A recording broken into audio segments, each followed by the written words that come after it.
"You're not coming, Mom. It's a family trip," Janet said, setting her wine glass down with a softness that felt rehearsed.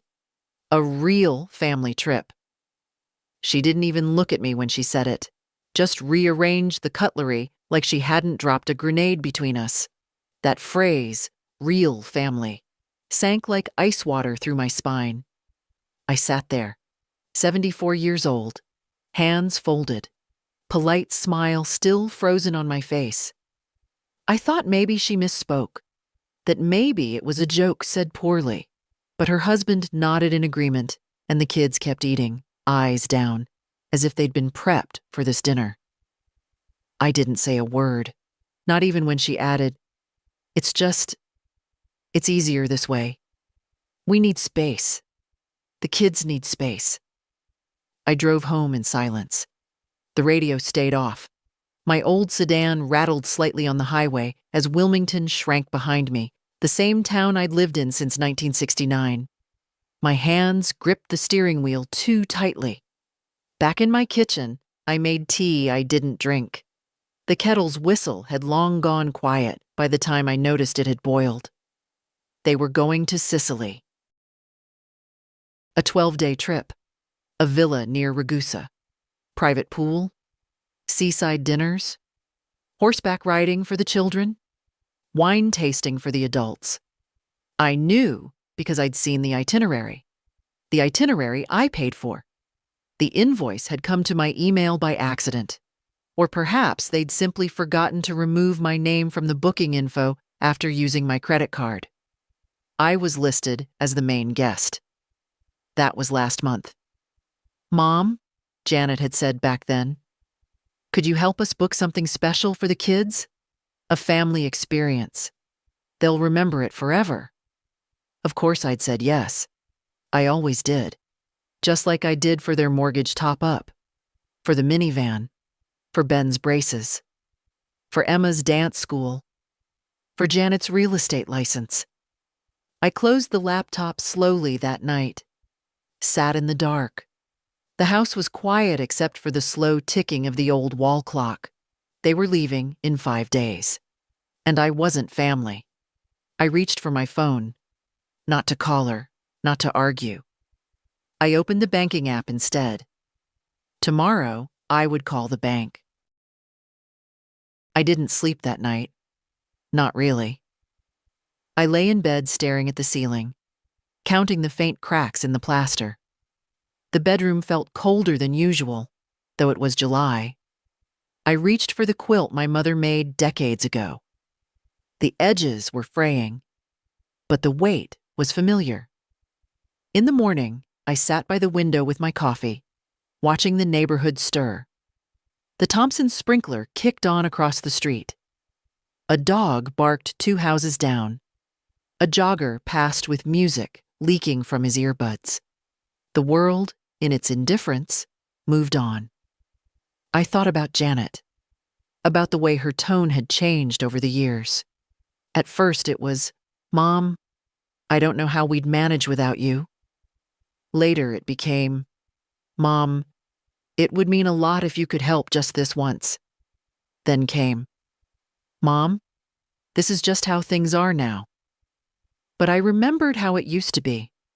When she was 3, Janet would refuse to fall asleep unless I sang her that silly lullaby, something about a fox and a fiddle.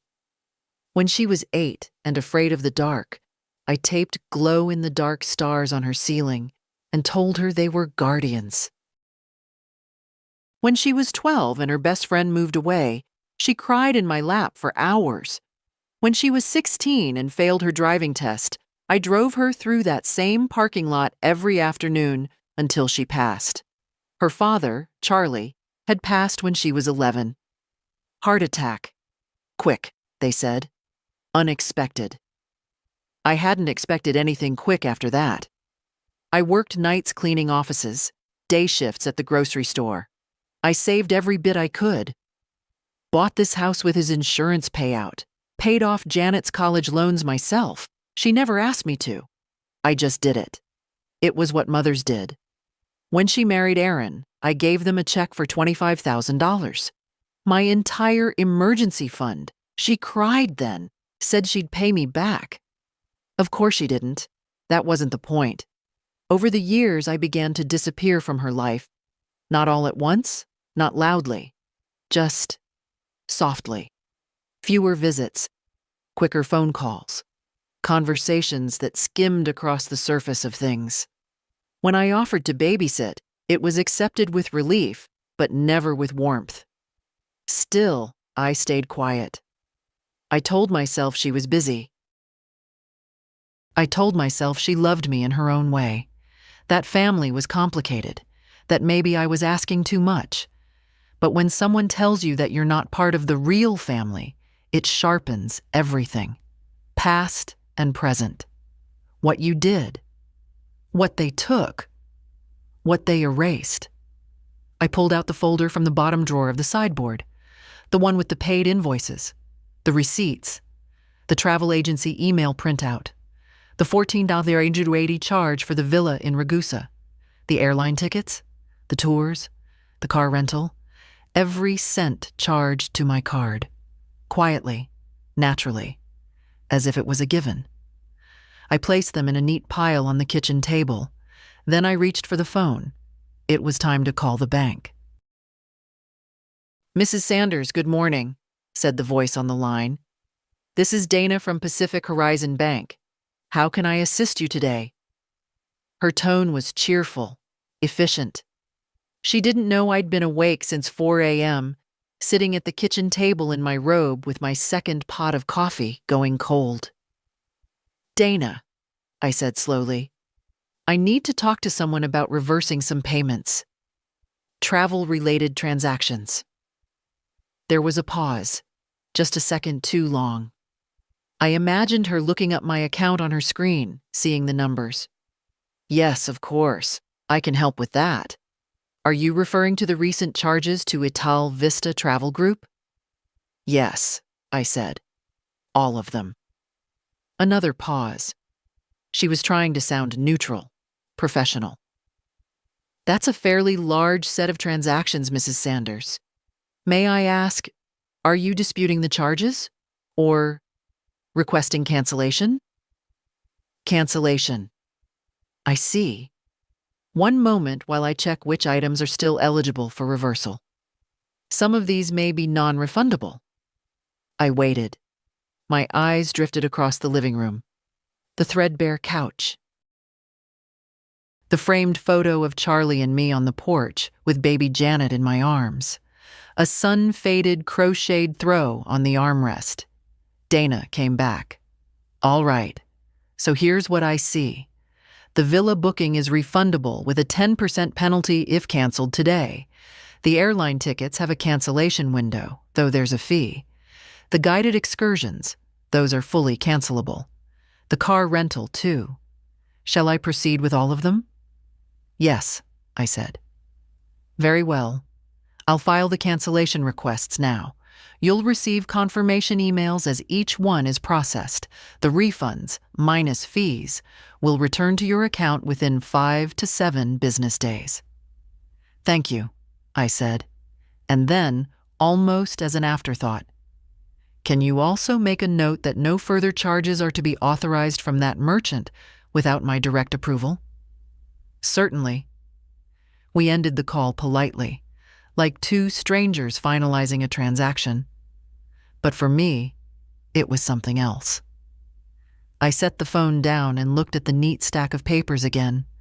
$14,880 for a vacation I wasn't invited to. They would be flying out in 4 days. They didn't know yet that nothing was booked anymore. I stared at the clock. 11:43 a.m. By now, Janet was probably at lunch with her colleagues, sipping something iced and green, laughing about something her youngest had said. She wouldn't check the travel app until later, maybe that evening, maybe not until the airport. I didn't care. This wasn't revenge. This was correction. A rebalancing. That night, I reheated soup I'd made 2 days ago. Took out the good china just because. I poured a small glass of red wine and lit a candle. I ate alone at the dining table, slowly, deliberately. And for the first time in a very long while, I didn't feel invisible. I didn't tell anyone what I'd done. Not yet. There was a stillness in the air the morning after, as if the house itself was holding its breath. I moved through it quietly, as if my silence could stretch the peace a little longer. I fed the cat, watered the ferns by the front windows, opened the curtains to let in the hot Wilmington light. My phone buzzed around 10, a group text from Janet. "Don't forget, Sicily in 3 days. Emma, did you pack your white sandals? Ben, passport is in the kitchen drawer. Aaron, you are handling the rental car this time." The message was full of cheerful authority, little emojis, family rhythm. I wasn't included in the planning, of course. I was only in that group chat because once, years ago, Janet had added me so I'd feel included. Now it was mostly a window into a world I no longer belonged to. I stared at the text for a moment, then put the phone face down on the table. The irony didn't sting as sharply as I'd expected. I'd canceled the trip less than 24 hours ago, and they were still preparing for it like it was set in stone. I felt a strange calm watching their excitement. I knew what they didn't, and that made all the difference. Later that day, I went into town. I needed eggs, and I wanted to pick up a few envelopes at the stationery store. There was a crispness in my step I hadn't felt in a while. I parked by the curb and walked past the bakery where Charlie used to buy cinnamon rolls on Sunday mornings. Same sign in the window. Fresh before noon. Same sweet smell spilling onto the sidewalk. In the stationery aisle, I found what I needed. Heavy cream envelopes, the good kind. I didn't need them for anything urgent. I just wanted to write again. Letters, maybe. A list of things I still wanted to do. Not a bucket list, more like a remembering list. At the checkout, the cashier smiled. "Doing some mailing today?" "Eventually," I said. "Some things take time." When I got back home, there was a voicemail blinking. I pressed play, heart already settling into stillness. "Hi, Mom. Just checking in. We're trying to finalize a few things with the travel agency, but keep getting an error on the booking site. Weird glitch, I guess. I know you helped with the booking, so I wondered if you'd gotten any emails. Anyway, call me when you can." Her voice was casual, slightly distracted, as if we were just two teammates working through a scheduling issue. As if she hadn't said what she said. As if she hadn't excluded me. I didn't call back. Instead, I made a small pot of tea and took it out to the porch. The heat was heavy but not unbearable, and the shade from the old dogwood tree made it feel tolerable. I rocked gently, watching the street. A man walked by with a stroller. A woman jogged past with her golden retriever. 2 teenage boys rode bikes too fast down the hill, whooping. At some point, I remembered something Janet had said years ago. Maybe 12? Maybe 15. We were in the backyard after a barbecue. She'd just put Emma to bed. Her wine glass was nearly empty. "You know, Mom," she said, "sometimes I wonder what my life would have been like if I didn't have you around. Not in a bad way. I mean, just if I had to figure things out alone." At the time, I took it as a compliment. That I'd been her safety net. Her anchor. Now, I saw the other edge to it. She'd never had to figure anything out. Not really. Not the money, not the logistics, not the consequences. I was always there, unseen, reliable, willing. A shadow behind her spotlight. Not anymore. That evening, I received 3 more messages. 2 from her, 1 from Aaron. Short, increasingly tense, asking about the booking, the card, the website. One even had a screenshot with a red error message on the screen. I didn't answer. By nightfall, I knew the questions would turn to calls, maybe even a visit. And when they did, I would be ready. But tonight? Tonight, I poured another glass of wine, and I wrote, for the first time in years, a letter to myself. Dear Mabel, well done. The first call came at 7:18 the next morning.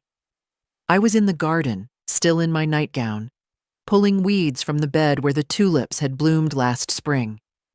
My phone rang in the kitchen, and I let it ring. Then it rang again, and again. When I finally walked in, barefoot and sweating slightly, there were 6 missed calls. 3 from Janet, 1 from Aaron, 1 from Emma's dance. That would be Emma, borrowing her mother's phone again, and 1 from an unknown number, which I assumed was the travel agency. I made toast, buttered it, ate it standing by the sink. Then the phone buzzed again. This time, a text. Janet. Mom, what's going on? The villa reservation is gone. Did you cancel it? Call me. The tone had changed. The emojis were gone. I rinsed my plate and wiped my hands on a towel. Then I sat down, composed a reply, and deleted it. Then did it again. 4 times. Finally, I wrote, me. Yes, I canceled it. Since I wasn't family, I assumed my money wasn't needed. I hit send and put the phone down. No explanation, no apology, just clarity. The reply came fast. Janet. What the hell are you talking about? This affects all of us. The kids are devastated. How could you be so petty? Petty. That word rolled around in my mind as I poured myself a second cup of coffee. Was it petty to reclaim my own money? Was it petty to say, I will no longer be left out of the things I pay for? Was it petty to stop pretending I didn't hear the things they said when they thought I wouldn't react? The phone rang again. I answered this time. Mom. Her voice was sharp, brittle. What did you do? I canceled the bookings, I said calmly. The villa, the flights, the tours, everything. But why? You said you'd help. You said it was for the kids. No, I said. You said it was for the kids. I said I would pay for a family trip. And then you told me I wasn't family. There was silence. Then she scoffed. You're twisting things. I didn't mean it like that. You always do this. Always make everything about you. I closed my eyes. A slow exhale. I'm 74 years old, Janet, I said. I've been quiet for a long time, paid for more things than you'll ever know. Accepted scraps of your time and pretended they were love. You don't get to rewrite the rules because now they've stopped working in your favor. She was quiet again. Then came the real voice, the one beneath the performance. We told the kids, Mom. We showed them pictures. Ben was so excited for the horses. Emma made a packing list. What am I supposed to tell them now? I almost softened. Almost. But I remembered something. 2 months ago, after Emma's dance recital, Janet had taken photos with everyone. Aaron, his parents, her in-laws, even the coach. I stood by the door, waiting. She didn't wave me over. When I asked later, gently, if she'd gotten a photo with me, she said, "Oh, I think Aaron's mom did. I'll ask her to send it." She never did, so I said now, "Tell them the truth, that you made choices, and choices have consequences." She hung up. That afternoon, Aaron showed up. Loud knock. Dark sunglasses. I didn't open the door. He left after a few minutes, but not before muttering something I couldn't hear through the glass. It didn't matter. I was done with noise. Done with people who only remembered I existed when their plans were at risk. Later that night, I lit a candle on the porch. The sun was low, the air thick with summer. Somewhere in the distance, children laughed. Probably neighbors. I thought about what I'd do with the money. Not the dollars. They weren't important. The power of it. The decision. The reclaiming of my own place. Tomorrow, I'd call the lawyer. There were documents to revisit. Accounts to shift. The foundation had been shaken, and now I would rebuild it. On my own terms. It's strange, the silence that follows confrontation. Not like peace, more like the quiet after an earthquake, when dust still hangs in the air and the walls haven't yet decided whether they'll hold or fall. The day after Aaron came to the door, I heard nothing. No texts, no voicemails, no knocks, not even a drive-by from Emma, who often biked past the house on her way to practice. I should have felt victorious, maybe, or relieved. Instead, I felt something different. Space. Not empty, just spacious. Like a room I'd always been shoved into suddenly had windows. By mid-afternoon, I finally turned my phone back on. There was only one new message. Ben. Ben, 12. Grandma, are you mad at Mom? What happened to the trip? Just that.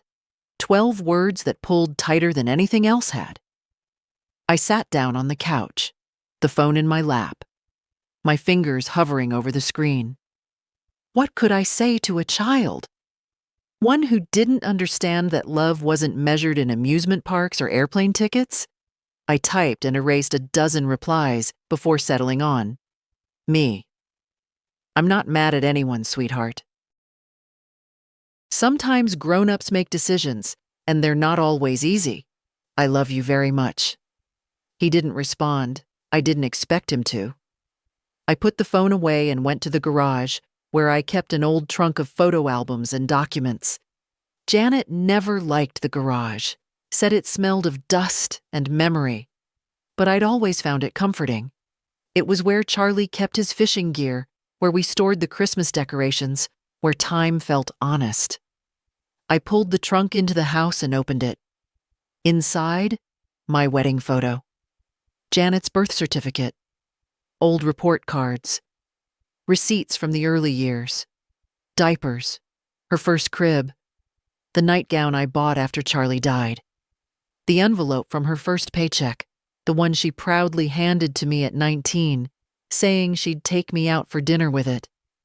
I'd kept it. The ink had faded, but the memory hadn't. There were also letters. One from her after a college breakup, telling me I was the only person who understood her. Another from a school trip in 8th grade, signed, Your best friend always. I stared at them a long time. I wondered what changed. And when. The answer didn't come. Only a hollow ache that no money could fill. By evening, I'd made a decision. Not out of spite, not for punishment, but because some lines, once crossed, need to be drawn again, with permanent ink. I called my bank first. Asked to schedule an in-person meeting. I wanted to ensure all my accounts were secure, that no one else had access. I'd allowed Janet limited access years ago. For emergencies, I told myself. She never abused it exactly, but she'd come close. Now I wanted it gone. Then I called Martin Sharp, my lawyer. A polite, quiet man who'd handled Charlie's will and helped me when I refinanced the house. Martin, I said, I need to make changes to everything. His voice didn't waver. Of course, Mrs. Sanders. When would you like to come in? Tomorrow. Would you like to discuss anything in advance? Yes, I said. I'd like to set up a trust. For my granddaughter, Emma. There was a brief pause. Not for your daughter? No. I heard him adjust papers, his tone shifting into quiet professionalism. Very well. I'll prepare the preliminary documents. We'll go through them together. Thank you, Martin. After I hung up, I sat in the kitchen with the last sliver of sunset hitting the linoleum. I let it warm my ankles. It wasn't a moment of triumph. It was a moment of truth. I didn't want to punish anyone. I just wanted to protect what little I had left. My peace, my voice, my worth. And if that meant drawing lines, bold, unflinching, undeniable, then so be it. Tomorrow, I would write my name beside them. The bank lobby was cool and quiet when I stepped inside the next morning. Air-conditioned air, floral carpet, the faint hum of printers behind the glass. I'd worn my best linen pants and a button-down I hadn't put on in years. Not because I needed to impress anyone, but because I wanted to feel solid, present, not some invisible woman withdrawing into herself. Dana, the bank rep I'd spoken with earlier, recognized me instantly. "Mrs. Sanders," she said, standing quickly. "We've got a room ready for you." She led me into a small office with a frosted glass wall and a sleek table that didn't quite match the worn armchairs. She pulled up my file on her screen while I settled into the seat. "I've flagged all recent transactions from Ital Vista Travel and confirmed that all pending charges have been halted. The refunds are in progress, minus cancellation fees." I nodded. "Good. I'd also like to revoke any and all authorized users on my accounts." Dana glanced up. "Including your daughter?" "Especially my daughter." She didn't flinch, just nodded once and began typing. Her fingers moved fast, efficient. She'd seen enough to know when not to ask questions. "I'd also like to move a portion of the funds into a new trust account, under the name of my granddaughter, Emma Corrine Wallace. She's 15. She paused, looked at me carefully.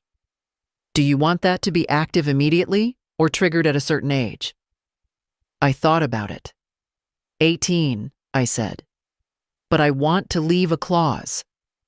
She has to write me a letter, not a legal document, just something real, something that says what she wants to do with her life, even if she changes her mind later." Dana smiled softly. "We can make that work." While she finalized the paperwork, I sat there, looking out the glass at the bank's waiting area. A young couple was there with a toddler, the mother bouncing him gently on her knee while the father scrolled through something on his phone. Their exhaustion was visible, but so was their togetherness. I wondered what it would be like to have that again, a family that leaned in instead of pushing out. An hour later, everything was signed, accounts locked down, access revoked, trust created. It was done. Outside, the July air wrapped around me like a blanket I hadn't asked for. Too warm, a little sticky, but I welcomed it. It was real. Next was Martin's office, 2 blocks over in a squat beige building that had looked outdated since the late 80s. The receptionist offered me water, then led me in. Martin stood when I entered. "Mrs. Sanders, come in, please." He looked the same as always, thin hair, brown tie, glasses that always slid just slightly down his nose. We went through the will. I crossed out names, shifted percentages, added Emma specifically and clearly, and I added one final clause. No claim or challenge from other family members will be accepted without a personal handwritten letter, submitted while I am alive. Martin raised an eyebrow at that. "They'll have time to explain themselves," I said simply, "while it still matters." He nodded. When I left, I didn't feel triumphant. I felt exhausted. But it was the exhaustion that comes after doing something necessary, like chopping firewood or cleaning out a closet you've avoided for years. Back home, I made myself a sandwich, sat on the porch. The phone buzzed on the table next to me, but I didn't look. Somewhere inside, I felt something loosen. Not joy, not revenge, just a small reclaiming of space, of voice, of myself. The next morning, I found a letter in my mailbox. It wasn't in an envelope, just a sheet of lined notebook paper folded twice, with my name, Grandma, written across the top in blue ink. Emma's handwriting. I stood at the mailbox for a moment before opening it. The sun was already climbing, the air thick and slow. A mockingbird was perched on the fence, chirping like it knew something I didn't. Inside, the note was simple. Grandma, Mom, and Dad are freaking out. They say we're not going on the trip anymore because of something you did. I don't know what happened. I just know I miss you. I didn't ask them to leave you out. I thought you didn't want to come. That's what they told us. I love you. Please call me. Emma. I sat down right there on the porch step, the paper trembling in my hands. They told her I didn't want to come. Of course they did. It was easier than admitting the truth, that they'd made a choice, to exclude, to diminish. And now the consequences were rippling through their tidy plans. I went inside, poured myself a glass of water, and stared at the note for a long time. She was just a girl. Not innocent, not exactly. She saw more than they thought, but still learning where the fault lines ran. Still learning which voices to trust. I picked up the phone and dialed her number. Not Janet's, not the house. Emma's. She answered on the first ring. Grandma? Hi, baby, I said, my voice a little thinner than I wanted it to be. I got your note. Are you okay? She asked quickly. Are you mad? No, sweetheart, I'm not mad. I'm just sad. Sad that things were said that shouldn't have been, and sad that you were caught in the middle. There was a long silence. They told us you didn't want to come, she said, her voice barely above a whisper. I didn't believe it. Not really. You were right not to. More silence. Then, I really wanted you there. I wanted to show you the sea turtles. I wanted to sit on the balcony and drink hot chocolate like we did that time in Georgia. I smiled, though my eyes stung. I wanted that too, I said. More than you know. Can't we still go? She asked, a tremble in her voice. Just you and me? My throat caught. We'll find our own trip, I said gently. One where no one gets to decide who belongs. She sniffled. Mom's going to be so mad I called. She might. But sometimes doing what's right means making people angry, especially people who are used to being in charge. I heard footsteps in the background. Muffled voices. I have to go, Emma whispered. But thank you for calling. I love you. I love you too, honey. Always. She hung up. I set the phone down and stared out the window. That call had changed something. Not everything, but something. Emma had reached across the line, and I'd answered. Later that day, Janet texted again. Janet. Unbelievable. Manipulating your granddaughter now? You're seriously crossing a line. I didn't respond, because for once I wasn't reacting. I was choosing, and I had no intention of crossing back. She came in the late afternoon. I heard her car before I saw it. Too fast down our quiet street, tires crunching the gravel shoulder. She didn't park in the driveway like she used to. She pulled up crooked by the curb, engine idling for a moment before she finally shut it off. Janet. I watched from the kitchen window as she climbed out, slammed the door, and stood there like she was deciding whether to come in or blow the whole thing off. She didn't knock. She let herself in with the key I'd given her years ago, the one I'd forgotten still hung on her keyring. I didn't move. She walked straight into the kitchen, where I stood rinsing lettuce from the garden, and set her sunglasses on the counter with a practiced clatter. I want to talk, she said. I turned off the tap and faced her. Then talk. She was already halfway into her speech, the one she'd probably rehearsed in the car. I can't believe you'd sabotage something like this. Do you have any idea how much this trip meant to the kids? To Aaron and me? It was the first time in 5 years we were going to take a real vacation, and you told me I wasn't family, I said, calm and even. Her mouth opened, then closed. I didn't mean it like that. But you said it.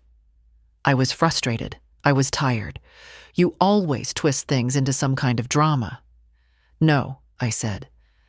What I did was finally stop funding a life I'm not allowed to be part of. She crossed her arms. This is about money, then? That's what it always comes down to. No, I said again. It's about respect, about being spoken to like a person, about not being erased. She looked away, toward the fridge, like she was searching for a neutral object to fix her eyes on. I never asked you to pay for anything, she muttered. You never had to, I replied. It was just expected. Every request came wrapped in guilt or wrapped in silence. Either way, I delivered. She shook her head. You're being so dramatic. We could have talked about this, we still can. But not like this. Not with you punishing everyone. Is that what you think this is? I asked. A punishment? Emma's heartbroken, Ben's confused, Aaron's furious. You've left chaos in your wake, and for what? To prove a point? No, I said. To stop disappearing. That stopped her. She didn't speak for a long time. Then finally, quieter. You've been holding this in for a long time. I nodded. Too long. She ran her hands through her hair. She looked tired now, not angry, just worn. What do you want me to say? She asked. That I'm sorry? That I messed up? I tilted my head. That would be a start. She sat down at the kitchen table like her legs had given out. I stayed standing. You could have talked to me, she said again, softer this time. Instead of nuking everything. I sighed. I talked to you for 20 years, Janet. With my time, with my money, with my silence. I talked until there was nothing left in me to say. Now I'm done talking. She looked up at me, and for a second, I saw the little girl again, the one with scabbed knees and eyes too big for her face. Then it was gone. You really cut me out of everything? She asked. The accounts, the will, all of it? I nodded. And I'll be reviewing the title on the beach house next. She flinched like I'd struck her. That place was for the kids. And now it'll be for the one who remembers who built the shore under their feet. Her jaw tightened. We sat in silence for a while, a clock ticking somewhere in the hall, her unfinished apology hanging in the air between us like laundry on a line no one wanted to fold. Then she stood. Okay, she said. Message received. She picked up her sunglasses, walked to the door, and paused.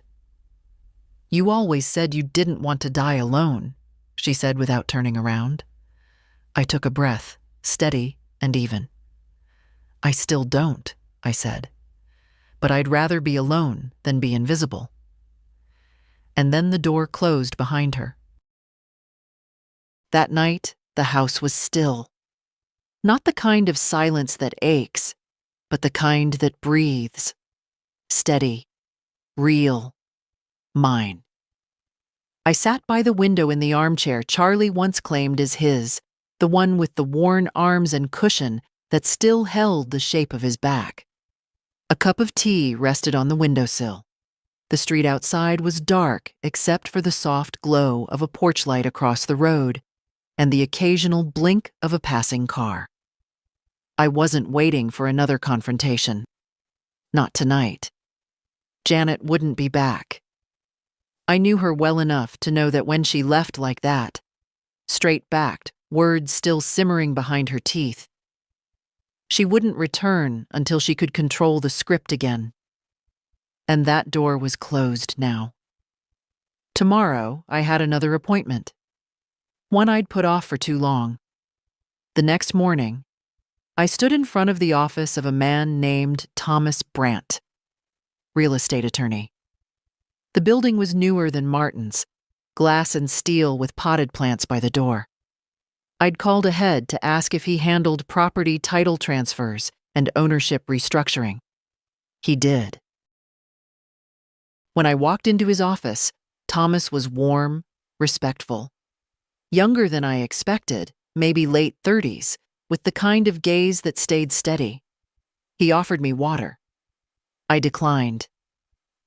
"I want to review the current title structure of a beach property in Beaufort County," I said. "It's in my name, but there are transfer on death provisions set for my daughter." He tapped a few notes. "We can definitely take a look. If you're thinking of amending beneficiaries or putting it into a trust, there are a few routes." "I want to remove the TOD designation completely," I said, "and I want to ensure that the property can't be inherited by anyone who isn't explicitly named in my trust." He glanced up just once, then nodded. "All right," he said. "I'll prepare the draft." We worked in silence for a few minutes. I answered questions, confirmed parcel numbers, reviewed tax documents. When it was done, he printed the new documents and passed me the pen. "I'll need to notarize," he said gently. "Are you sure you want to do this?" I looked at the signature line, the ink heavy in my hand. "I've never been more sure of anything," I said. I signed.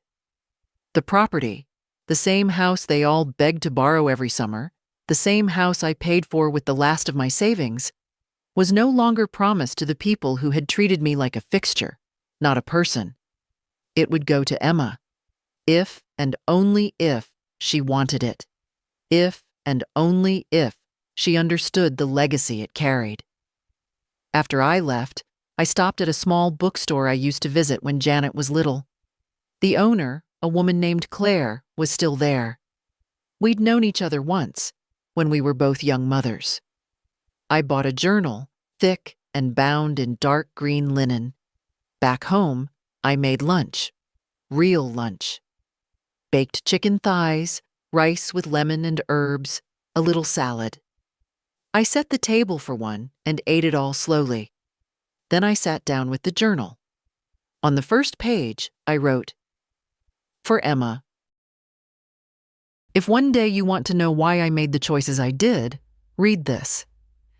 It wasn't about blame. It wasn't a list of grievances. It was a map. Through the slow erosion of love, the silences, the absences, the small humiliations. Through the moments of warmth, too. The days I still remember with tenderness. A legacy not of money, but of truth. By the time the sun dipped behind the trees, I'd filled 5 pages. The phone rang once. Aaron. I let it go to voicemail. I wasn't done writing. I spent the next 2 days in quiet motion, not retreating, just reorganizing. It felt like sweeping out an attic you'd been storing too much in for too long. Every drawer I opened, every cabinet I cleared, seemed to whisper the same thing. You don't need to carry this anymore. On Thursday morning, I pulled out a heavy old box from the hall closet. Inside were Janet's childhood mementos, her first ballet slippers, the chipped ceramic turtle she made in 3rd grade, a faded friendship bracelet still tied in a knot. For years, I couldn't bring myself to part with any of it.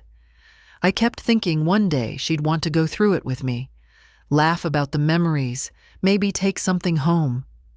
She never did. So I sat with that box in my lap, pulled out each item and asked myself, do I need this to remember her? One by one, I let them go. The house began to feel lighter, airier, as though it had been holding its own breath all this time, waiting for me to make a choice. And I had. That evening, the phone rang again. I didn't recognize the number, but I answered anyway. "Grandma?" Emma's voice, quiet but clear. "Hi, sweetheart." A pause. "Can I come over?" My heart twisted. "Are you sure your mom's okay with that?" "I didn't ask," she said. I need to see you." 10 minutes later, she was at the door. She looked older than 15. Maybe it was the set of her mouth, or the way her backpack hung from one shoulder like she was already carrying more than she should have to. I made tea. She didn't want any, just sat at the kitchen table biting her lip, picking at a loose thread on her sleeve. "I think I understand now," she said. "Why you did what you did." I didn't say anything. "I asked Mom why you canceled the trip," she went on. "She said you were trying to teach us a lesson, that you wanted to embarrass her." Emma looked up, eyes searching mine. "But I think you were just tired of pretending." I nodded slowly. "That's exactly it." She reached into her backpack and pulled out a spiral notebook. "I started writing you a letter. You said I had to write one for the trust. I don't know if it counts yet, but I wanted to show you I was thinking about it." I took the notebook from her, careful not to rush. The first page was messy, words scribbled and crossed out, but I could see the effort in every line. She hadn't been told to do this. She chose it. We sat in silence for a long time. The quiet was full, not heavy. Then she asked, "Are you going to forgive Mom?" I took a breath. "I've been asking myself that," I said. "And the truth is, forgiveness doesn't always mean opening the door again. Sometimes it just means letting go of the hurt." Emma looked down, nodding. "You're not responsible for any of this," I added gently. "None of what's happened is your burden to carry." She blinked quickly, then reached for my hand. "I don't want us to stop being family," she whispered. "We won't," I said. "But from now on, it'll be the kind that's chosen, not just assigned." Later, when I walked her to the door, she turned and hugged me hard. Not the polite kind of hug teenagers give out of habit, but one that said, "I see you." And for the first time in years, I let myself cry. Not because I was broken, but because something was finally beginning to heal. Friday morning arrived with a softness that surprised me. The sky was overcast. Light filtered gently through the windows, and for the first time in weeks, I woke up without the heavy stone of dread in my chest. I made breakfast slowly. Eggs, toast, real butter. No rush, no agenda, just time and quiet. My phone buzzed at 9:42 a.m., a voicemail. No ringtone. I'd silenced Janet's number days ago. Still, curiosity won. I played it back while washing dishes. "Mom, I know you don't want to hear from me, but I'm asking you to think about what you're doing. You've always been the bigger person. You've always been better than this. I don't understand why you're throwing everything away over one bad moment." Emma came home in tears. "She thinks you hate us. Please, can we just sit down and talk?" Her voice cracked near the end. That familiar high pitch she used when emotions started leaking through her control. I dried my hands on the dish towel and stared out the window. The street was still. A bluebird hopped along the fence line. I didn't call her back. Not because I was angry, but because I'd already sat down. I'd already talked. For years. That afternoon, I went to the post office. I had 2 envelopes to mail, both thick with documents. One for Martin, with my final signed amendments, and one for Emma, with a handwritten note and the first few pages copied from my green journal. "Dearest Emma, this is not a history of pain, though you may read it that way at first. It's a history of remembering, of returning to myself. You may not agree with everything I've done. That's all right. But I hope you'll understand why it mattered that I did it. With all my love, Grandma. I placed the envelopes on the counter and paid for priority mail. Sending something important? The clerk asked kindly. Yes, I said. Very. Back home, I found myself drawn to the living room bookshelf. I hadn't touched it in ages. Among the cookbooks and gardening guides, there were old novels, photo albums, a few keepsake boxes. I pulled one down and opened it. Inside, Charlie's old watch, still ticking after all these years. A dried rose from our 25th anniversary dinner. And a note in his handwriting, folded in half, stained with time. I'd forgotten it existed. Mabel, you give and give and give. One day, I hope someone sees the cost. Love, C. I sat on the couch and held the note in both hands. He saw me. Back then, when no one else did. That evening, I walked through the house slowly, touching walls, rearranging a few frames, folding a throw blanket over the back of the couch. It was a kind of preparing, a quiet readiness. At sunset, I lit a candle. Then I pulled out a map. The last thing I did that night was circle a small coastal town I hadn't been to in 30 years. I wasn't running. I was choosing. And this time, the trip would be mine alone. The suitcase I pulled from the attic was older than Emma, a sturdy navy Samsonite with a zipper that stuck if you pulled too fast. It still had the faded airport tag from our trip to Charleston in 1997. Charlie had packed it back then, carefully rolling my cardigans like he was folding precious linen. I dusted it off, laid it open on the bed, and began to pack. Not much, just enough. 2 cotton dresses, comfortable shoes, my favorite sweater, soft with age but still warm, a wide-brimmed hat, the green journal. No one knew I was going. I hadn't told Janet. Not because I wanted to keep secrets. I was simply done making announcements to people who didn't listen. By mid-morning, I was at the train station. Wilmington's platform isn't much, just a long stretch of concrete with a tired bench and a vending machine that always eats your change. But the train arrived on time, its horn low and echoing across the tracks like an old friend clearing its throat. I boarded slowly, found my window seat, and sat down. The conductor nodded politely as he passed. As the train pulled away, I watched the town recede. The diner where we used to get milkshakes after Sunday church. The bookstore Janet loved as a girl. The park where I once sat through 4 hours of Emma's 3rd grade softball game. My town? My past? Shrinking, softening, not vanishing, just shifting into the background. The rhythm of the train calmed me. Steady. Predictable. Like a second heartbeat. I didn't check my phone. I didn't need to. Whatever message Janet had waiting, an apology, another plea, or more silence, it could wait. She had her choices. I had mine. I opened the green journal again and wrote one more line under yesterday's entry. Today, I left. Not because I was pushed, but because I finally knew the way forward. The landscape outside the window turned greener the further we went. Marshland gave way to trees, houses scattered out. The air seemed different, freer. I thought about Charlie, how he always wanted us to take a long road trip down the coast after retirement. We never did. Life got in the way. Or maybe we just forgot to choose it while we still could. So I chose it now. This wasn't a vacation. Not exactly.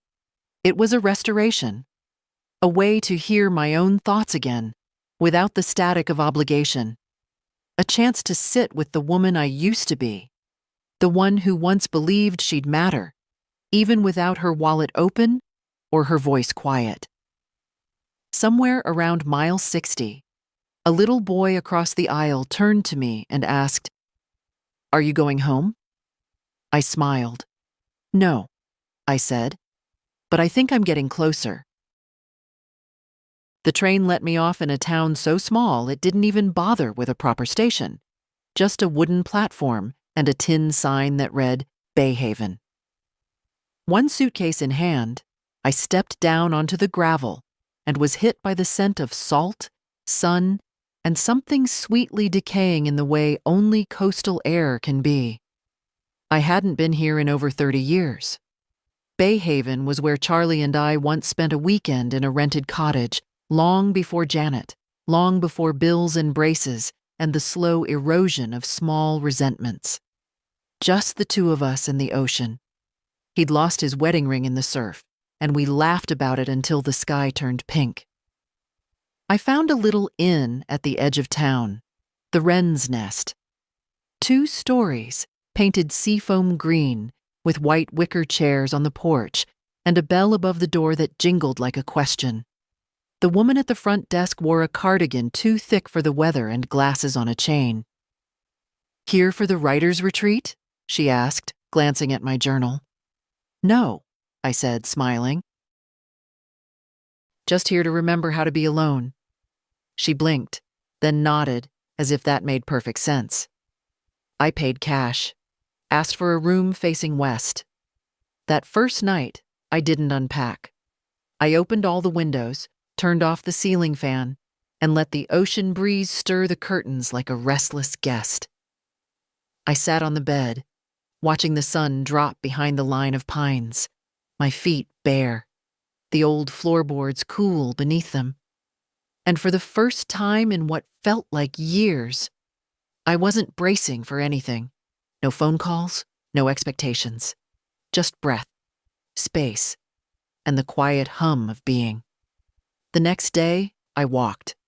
Bay Haven had changed, new shops, more tourists, but the bones of it were still there. The pier with its peeling paint, the ice cream stand by the water, the bench where Charlie and I had once shared hush puppies wrapped in brown paper.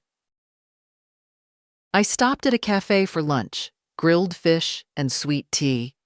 The waiter looked about Emma's age. He called me ma'am and brought extra lemon slices without asking. When I went to pay, I paused, then asked if they sold gift cards. He nodded. "Sure. Any amount?" 100, I said. "Put the name Emma Wallace on it." He scribbled it down. "Special occasion?" "No," I said. "Just thinking of someone I love." I mailed it from the tiny post office down the street. No note, just the card and a receipt. That evening, back at the inn, I sat on the porch with a blanket over my legs and the journal in my lap. I didn't write much. Just one sentence. I am not where I was, but I am no longer where they left me. It wasn't poetry, but it was true. Around midnight, I woke up to thunder.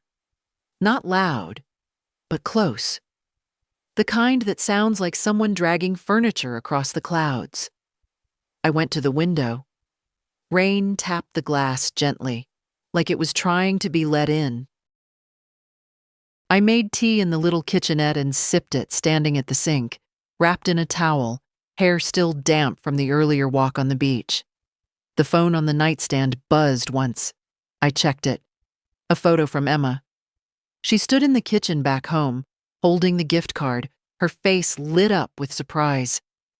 No caption. Just that smile. The kind that said, "I know this was from you, and I love you for it." My chest tightened, not with regret, with something softer. Something I hadn't allowed myself in a long time. Hope. I replied with a heart. Just one. Then turned the phone off again. The rain kept falling, and I let it. I stayed in Bay Haven for 6 more days. Every morning, I walked to the beach with my shoes in hand and let the sea greet me without questions. The tide was always different, but the rhythm was constant. Water in, water out. It reminded me of something I'd forgotten, that letting go is a cycle, not a single act. On the last morning, I packed slowly. folded each piece of clothing with care, not because I was returning to something, but because I was ready to carry myself differently. The green journal was heavier now, pages full, each line a small restoration. I left it on the nightstand for a moment while I sat by the window, one last look at the shoreline stretching into fog. The train back was quiet. I read, dozed, watched the landscape soften from coast to field to suburb. When I got home, the house greeted me with its usual creaks and sighs, but it no longer felt like a waiting room. It felt lived in again. Mine. In the following weeks, Janet didn't reach out. Not on my birthday. Not after Emma told her about the trust. Not after Aaron's cousin spotted me at the hardware store buying paint for the sunroom. And I didn't chase her. Emma came once a week, sometimes with questions, sometimes just to sit. She brought cookies she'd baked herself, her math homework, and once a list of places she wanted to see with someone who actually notices things. We picked one. Charleston, next spring. You promise? She asked. I do. Martin sent the finalized estate documents by courier. I signed without hesitation. No ceremony, no big moment. Just a quiet, firm pen stroke. Dana from the bank called to confirm the last transfer. You're all set, Mrs. Sanders. Everything's just how you asked. Good, I said. That's how it should be. One evening, I sat on the porch, tea in hand, and watched the neighborhood fold into dusk. A couple walked past, holding hands, arguing gently about dinner. A teenager biked by, earbuds in, nodding to some invisible beat. Across the street, the Thompsons' porch light clicked on automatically, and I realized something simple. No one had to understand what I did.